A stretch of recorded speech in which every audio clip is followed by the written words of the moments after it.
Rejection can be a brutal experience. I mean, you felt it.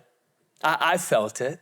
Sometimes when we're experiencing rejection in the moment, it feels like the world is ending. I am dying inside. Sometimes when I get past rejection, I look back at the moment that I felt rejection, and I'm like, oh, that wasn't that bad. Like I might have overworked that moment a little bit. One moment for me was I was living at this apartment building. Heather and I were on the 3rd floor. I met the guy that lived below me on the 2nd floor. You know, complex living. We're shooting the breeze, talking. I'm into Jesus. I want the people I live near to be into Jesus. So I'm like, hey man, like, you wanna catch a Celtics game? You wanna grab some food? Like, what's up? And he's like, oh yeah, I'd love that. I don't know his name. I don't know his number. I know nothing about this guy other than he lives right below me. So I see him come home from work one day, and I don't instant creep. You know, I let him settle in. I give him 10 minutes, and then I go down and I knock on the door. I'm like, oh man, hey, what's up? What are you doing? Celtics are on. You want to go grab food, grab a drink? What's good? And he's like, I gotta feed my cat. I can't hang out with you because I got more important things to do. I have to feed my cat. I was like, okay, I see you. I see what's happening. He slowly closes the door, and I'm just standing there, rejected, right? Not feeling awesome. I walk up to the 3rd floor, open my door. Heather's like, how'd it go? I'm like, he's gotta feed his cat. And more rejected. She's like, you are not cool at all. Like, you are not cool. But I mean, seriously, that's funny to talk about for me. I got funny rejection stories, and then I have stories that I do not want to talk about because they still hurt.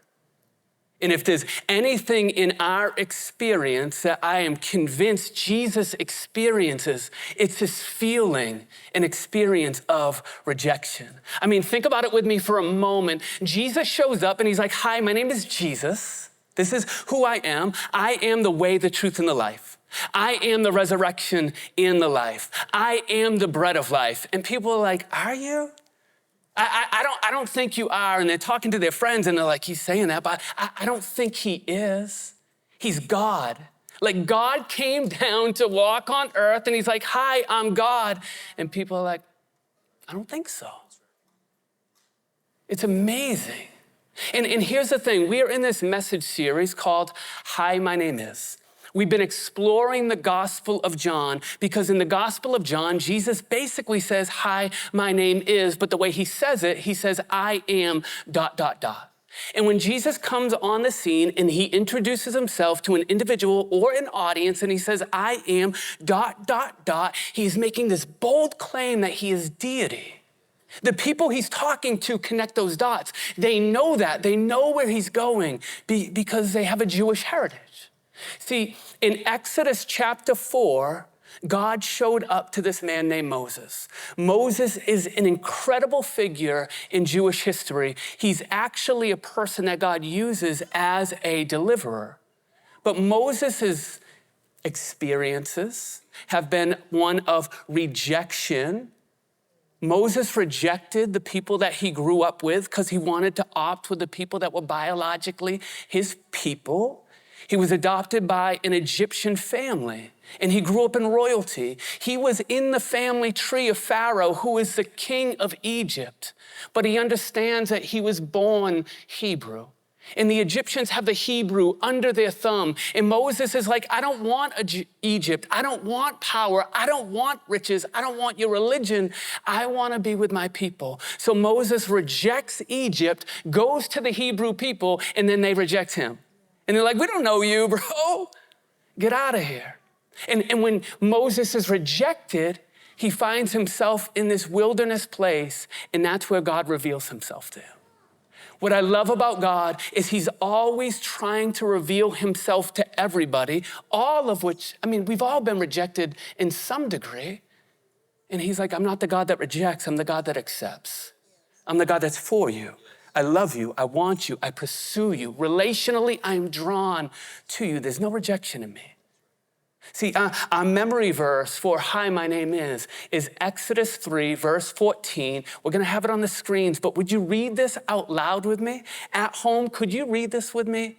It is wonderful to hear the word of God come out of our mouths. It reads like this.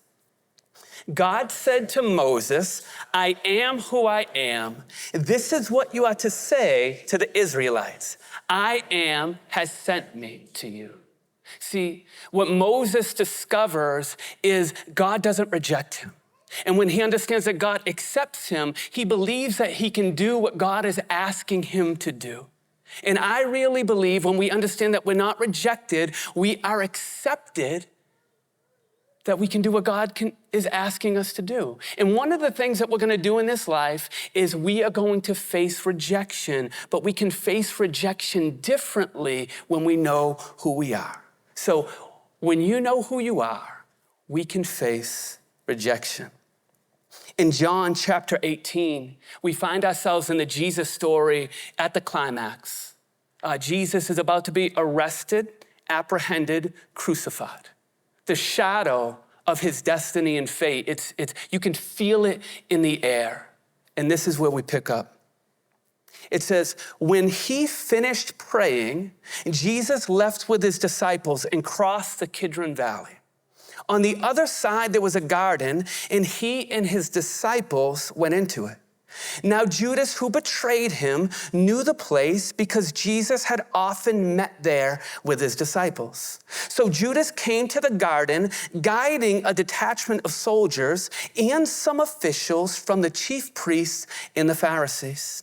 They were carrying torches and lanterns and weapons. Jesus, knowing all that was going to happen to him, went out and asked them, who is it that you want? Jesus of Nazareth, they replied. I am he, Jesus said. And Judas, the traitor, was standing there with them. Again, the timestamp might be the moment where Jesus just longs for acceptance. And what he's feeling is alone, and what he's gonna feel is rejection. Just prior to this moment, Jesus asked his friends to pray for him because he was having a very difficult time. Again, he knew what was coming. He knew what he was facing. He looked at his boys who had been through all kinds of things with him. And he's like, can you guys just pray? And they're like, Jesus, we got you, right? We can pray. We're going to stay here and pray. You go do your thing and pray. And Jesus went and prayed, and he came back, and his friends were sleeping. And he's like, guys, please, I need you. Right now, I need you. I'm feeling alone. I'm feeling vulnerable. I'm feeling isolated. I need you. Can you be here? And they're like, yes, we got you. And then Jesus went away again, and he came back, and they're sleeping again. Now, I don't want to criticize. I have heavy eyes. I know what it's like. Heather's like, can we talk? And I'm like, yes. And then I'm like, and she's like, no. And I'm like, heavy eyes is a real thing. I'm not hating on these guys. But you know what heavy eyes can communicate? Rejection. Jesus is experiencing something that we will experience, and his heart, because he's experienced it, his heart goes out to us in really sweet ways. When Judas leads when Judas leads this detachment of, army to Jesus, he's like, hey, who are you looking for? I love Jesus. He just steps out of the garden. He knows they're coming. And he's like, hey, who are you guys looking for? And they're like, we're looking for Jesus from Nazareth. And even this language, biblically, is so hostile and so filled with rejection. They could have been like, we're looking for Jesus, the wine guy. You know what I mean? We heard there's this guy that turns water to wine. We're looking for him. Or we could look for Jesus, the guy that raised the dead guy. Jesus, the guy that feeds the army, that guy. And they're like, we're looking for Jesus of Nazareth, the guy from the broke down town where no one's educated and no one has income and is forgotten about, and everybody from there talks funny. What the army is trying to say is you are not God. right? The rejection level, again, is so high. We're looking for Jesus from Nazareth. You are not God. Man, it blows my mind. And when he looks at the army, he doesn't just see strangers, he sees a friend, right? He sees Judas. And Judas was in close proximity to Jesus. Like Judas had like the credit card. Judas had all the money that people were giving to Jesus to support what he was doing. Judas was working that.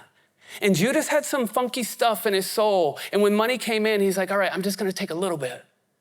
And I think what Judas experienced is in me taking something, in a way, I'm rejecting Jesus. And when I reject Jesus, it's only natural that Jesus is gonna reject me, because when I reject people, they reject me back. Does that make sense? When I reject people, they reject people. It's a vicious cycle. So if Judas rejects Jesus, he thinks that Jesus is going to reject him. And what it does is it just creates more and more rejection. Jesus doesn't love me. Jesus doesn't want me. Jesus doesn't, like, he's not into me. He knows me and he doesn't want me. And now I find myself, instead of being with Jesus, I'm with them.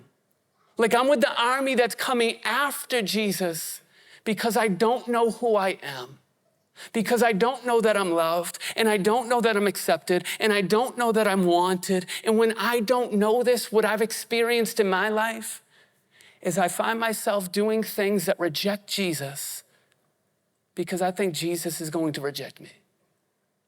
My friends, Jesus was rejected so that I could be accepted. The whole story we're looking at is that Jesus gives himself up for rejection so that I will always be accepted. I need to know that. I want you to know that. See, when we know who we are, we can face rejection. And when we know who we are, we can finish our mission. So often when I experience rejection, I want to react instead of respond.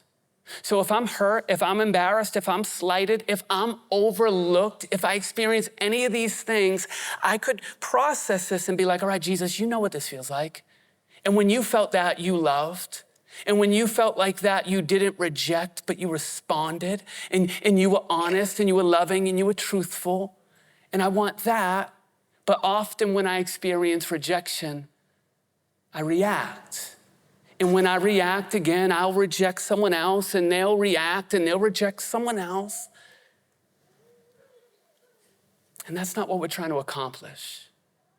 See, we're literally trying to accomplish the mission that God has for us. And that mission that all of us have, that you have at home, that mission that we have, is to tell the world that God accepts us in Jesus.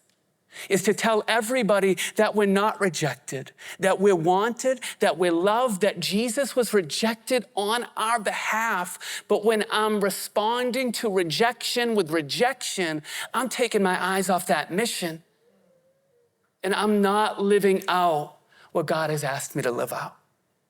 So here's the thing. One way to help me remedy feeling rejected is to pray for one.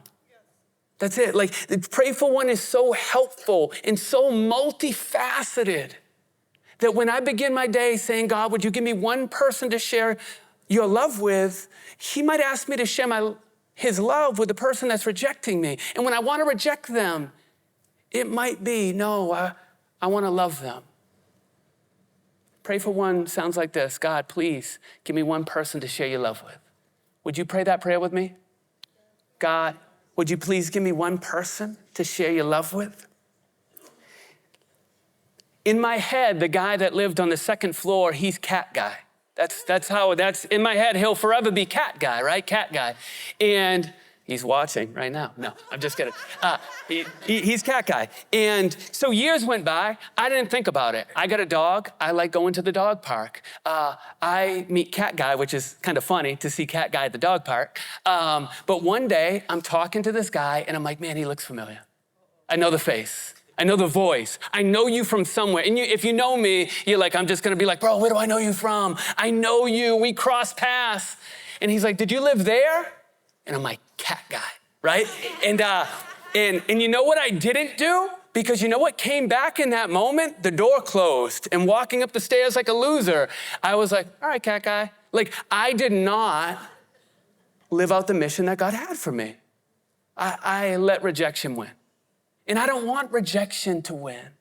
And rejection doesn't have to win because rejection doesn't win with Jesus. Look at this. John 18:6. When Jesus said, I am he, they drew back and fell to the ground. Again, he asked them, who is it you want? Jesus of Nazareth, they said. Jesus answered, I told you that I am he. If you are looking for me, then let these men go. This happened so that the words that he had spoken would be fulfilled. I have not lost one of those that you gave me. Then Simon Peter, who had a sword, drew it and struck the high priest's servant, cutting off his right ear. The servant's name was Malchus. Jesus commanded Peter, put your sword away. Shall I not drink the cup the Father has given me? Wild. I'll never forget the first time I read this passage, and it said, we're looking for Jesus of Nazareth. And he's like, I am he.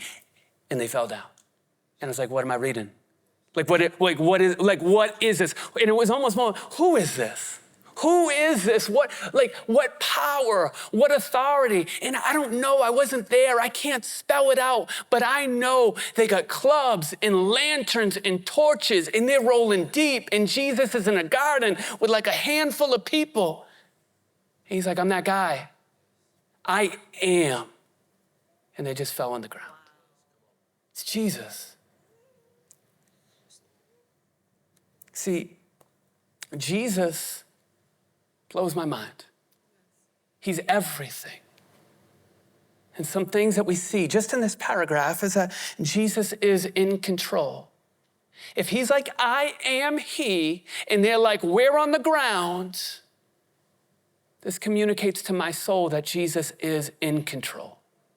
Everything about this story tells that Jesus is in control. The reason Jesus is in a garden where Judas knows where he's going to be at, the garden that Jesus has prayed with Judas time and time again, Judas is like, hey, I think I know where he's going to be. If I know Jesus, and I do know Jesus, this is where he's going to be at. Jesus isn't hiding. He's there. He's making himself available and he's saying, I am. There's so many times in the Bible where it says that people wanted to apprehend Jesus prior to this moment. And it said he would just walk away.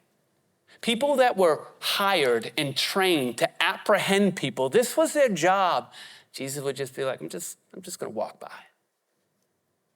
He's in control. This is his moment.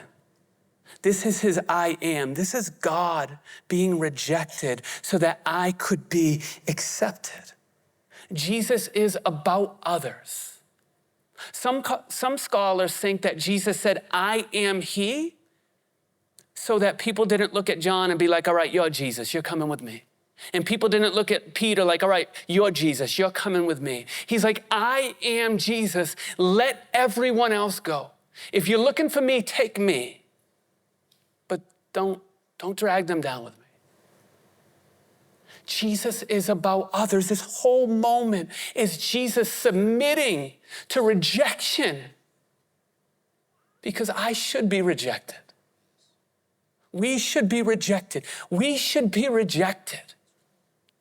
And we're not. And I'm not. And you are not. Because of Jesus. He's about others.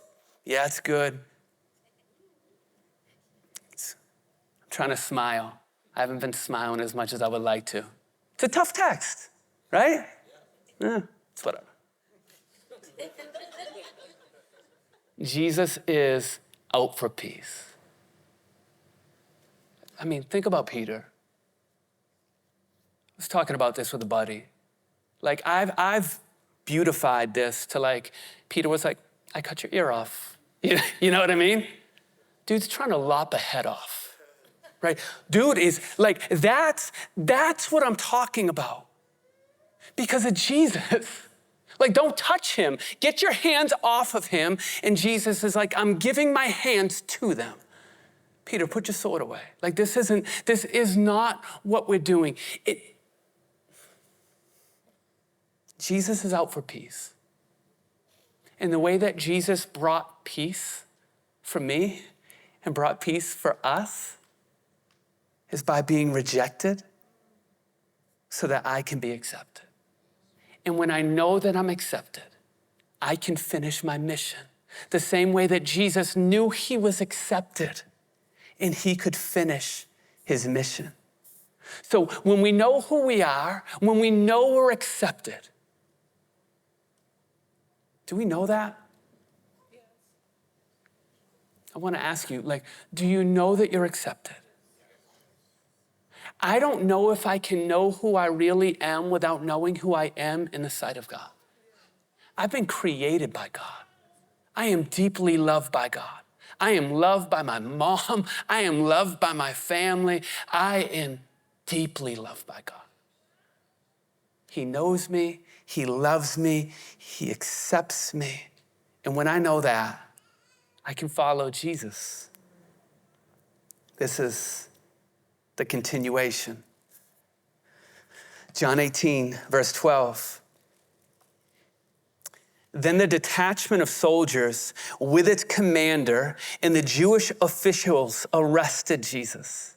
They bound him and they brought him first to Ananias, who was the father-in-law of Caiaphas, the high priest that year. Caiaphas was the one who had advised the Jewish leaders that it would be good if one man died for the people. Simon Peter and another disciple were following Jesus. Because this disciple was known to the high priest, he went with Jesus into the high priest's courtyard.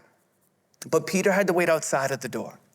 The other disciple, who was known to the high priest, came back, spoke to the servant girl on duty there, and brought Peter in. Verse 17, you aren't one of this man's disciples too, are you? She asked Peter. He replied, I am not.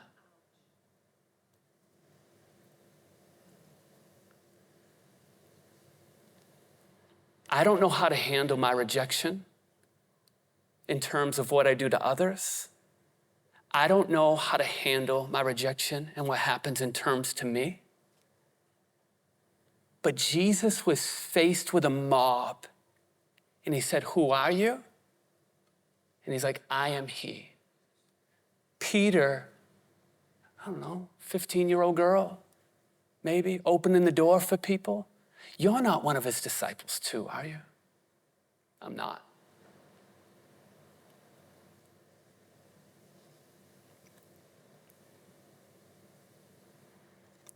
My heart for Peter, I know that feeling. I know that feeling. I mean, Peter is isolated from his friends. He's isolated from Jesus. He's all by himself. He's face to face, all alone, or seemingly so. Hey, who you with? Not him. What we come to discover in the story of Jesus is that we're never alone. We're never alone.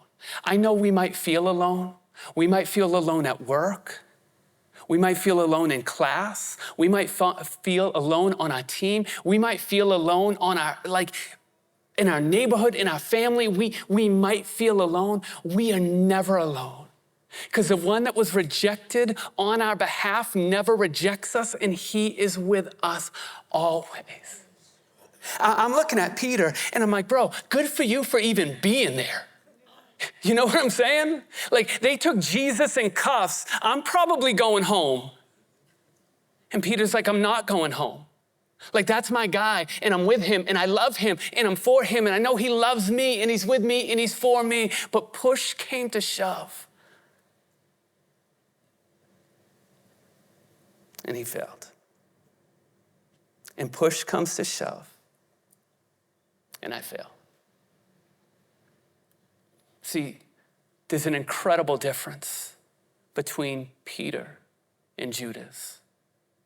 For Judas, his rejection of Jesus continued to create space.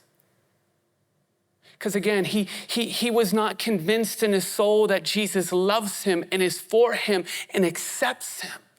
He thought Jesus would reject him. So when he rejected Jesus, if the podium is Jesus, Jesus is going to reject me, and it's going to cause me to fail again. And I'm going to reject Jesus, and he's going to reject me, and I'm going to fail again. Peter will come to discover no matter how many times he rejects Jesus, Jesus is never going to reject him. And it's out of that identity, and it's out of that acceptance that Peter's like, I am with you.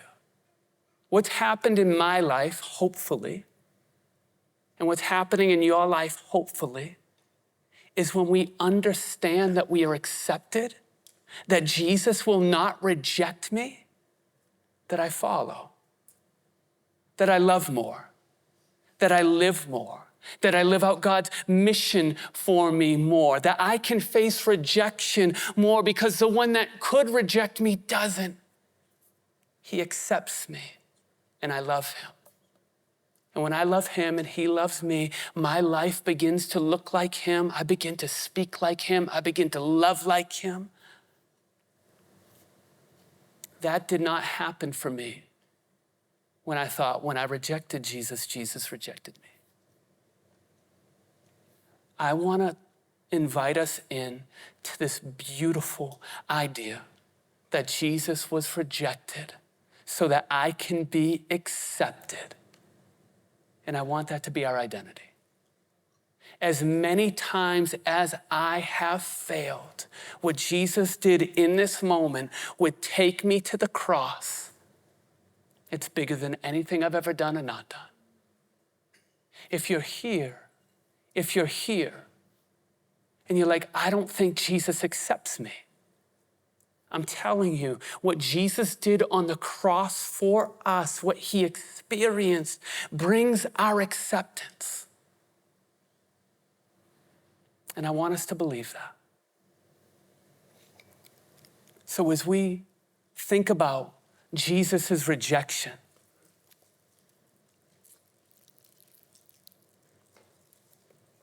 I want this to be the thing that lets me know that I know that I know that I am loved.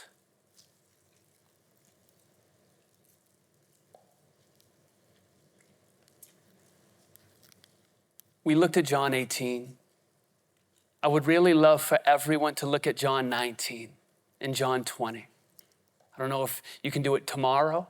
I don't know if you can do it the next day, but please, over the next couple days, look at John 18, John 19, and John 20. It's the beauty of the gospel in Jesus saying, I am yours and you are mine. We have this wafer. This represents the body of Jesus. As we hold this, we remember that we are not rejected. Jesus gave himself for us. He says yes to us. If we are saying yes to Jesus, please take this with me.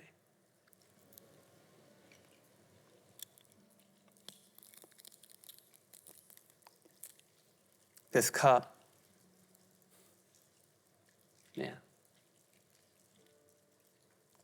doesn't matter who we are or what we've done, even what's been done to us.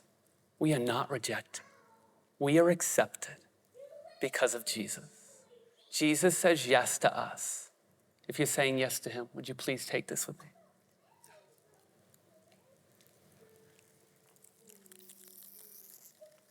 I'd love to pray a blessing. Please pray with me. Jesus, thank you. Thank you that you know what we feel Thank you that you know what we face. Thank you that you walk with us. Jesus, I thank you that you were rejected so that we could be accepted. Help us know you and help us love you. Help us have a relationship with you. God, thank you for accepting us. We bless you in Jesus' name. Amen.